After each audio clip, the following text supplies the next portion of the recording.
меня не было молока дома. Время-то поздно, говорю, идти-то вроде бы не надо. Нет, решила, думаю, схожу. Взяла сумку, пошла. Пошла, выхожу, раз, я прокинулась. Не успела глазом моргнуть, как оказалось в двухметровой яме, вспоминает Нина Гоголева. Открытый люк расположен прямо у подъезда. Жильцы об опасности знают, но накануне кто-то прикрыл яму обычным ковром. Решетка была закрыта этой, как ее, мешковиной.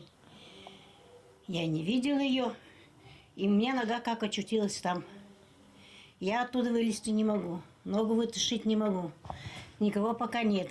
Долго ждать помощи не пришлось. На подмогу пришли соседи, вызвали скорую и МЧС, но достали пострадавшую не сразу. Я где-то целый час там пробыла, в этой яме.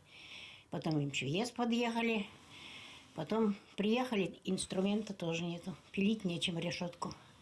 Вытаскивать не можем. Что делать? Спасать пришлось всем домом. Соседи сами нашли необходимые инструменты, и спустя час бабушку освободили. О произошедшем ей теперь напоминают синяки и ссадины. В целом пенсионерка чувствует себя хорошо. Соседи говорят, проблема с люком на Корабельной 20 многолетняя. Ну, я знаю, что тут яма. Я обхожу, конечно. А гостей как зовете? Ну, предупреждаете?